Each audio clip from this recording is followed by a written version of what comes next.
मणिपुर 3 साल से जल रहा है। जी हाँ, 3 साल। और इस देश की मीडिया का सबसे ज्यादा कंसर्न किस चीज का है कि मेलोडी इतनी चॉकलेटी क्यों है, कौन एंटी नेशनल है, कौन देशभक्त है, और प्राइम टाइम पर रोज वही 4 लोग बैठ के हिंदू मुस्लिम का सर्कस करेंगे, लेकिन मणिपुर के बारे में एक शब्द नहीं बोलेंगे।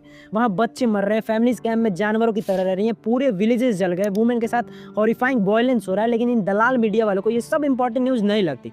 क्यों? क्योंकि यहाँ नैरेटिव कंट्रोल करना मुश्किल है। यहाँ डायरेक्टली दिख रहा है बीजेपी गवर्नमेंट का फेलियर, दिख रहा है कैसे बीजेपी गवर्नमेंट ने इस इशू को शुरुआत में कंप्लीटली इग्नोर किया। यहाँ तक कि प्राइम मिनिस्टर तक वायलेंस देखते हुए भी 77 दिनों तक चुप रहे, एक शब्द नहीं बोला। और प्लीज ये मत बोलना ना कि अब गवर्नमेंट को पता नहीं था। कई महीनों पहले से वार्निंग्स आ रही थी, इतनी टेंशन ओपनली बिल्ड हो रहा था, इंटरनेट पे हेट स्प्रेड हो रहा था, thousands of weapon police army से लूट लिए गए और स्टेट ब्रेकडाउन की तरफ जा रहा था, लेकिन गवर्नमेंट सिर्फ तमाशा देखती रही। और अभी हाल ही में 7 अप्रैल को 2 छोटे बच्चे भी इस वायलेंस का शिकार हो गए। एक 5 साल का लड़का और उसकी 5 महीने की बहन अपनी मां के साथ आराम से सो रहे थे जब उनके घर पर रॉकेट गिर गया। ये अटैक बीएसएफ जवान के घर को टारगेट करके किया गया था, लेकिन इसमें 2 मासूम बच्चे मारे गए जिन्हें शायद अभी पता भी नहीं होगा कि क्या चल रहा है। और इस देश के प्राइम मिनिस्टर की बेशर्मी देखो कि वो फॉरेन टूर्स कर सकते हैं, इलेक्शन रैलीज में जा सकते हैं, धुरंधर जैसी मूवीज पे बोल सकते हैं, कोई क्रिकेट मैच होगा तो उस पर ट्वीट करेंगे, लेकिन उनके ही देश का एक स्टेट 3 सालों से जल रहा है और वो बिल्कुल चुप है। जरा सोच के देखो आदमी कितना इनसेंसिटिव होगा जिसे 2 बच्चों की मौत से भी कोई फर्क नहीं पड़ता। और सच बात तो यह है कि इस देश के लोगों को भी कोई फर्क नहीं पड़ता कि मणिपुर में क्या हो रहा है, कितने लोग मर रहे हैं, कितने लोग बेघर हो रहे हैं, इससे अब किसी को कोई दिक्कत नहीं हो रही है।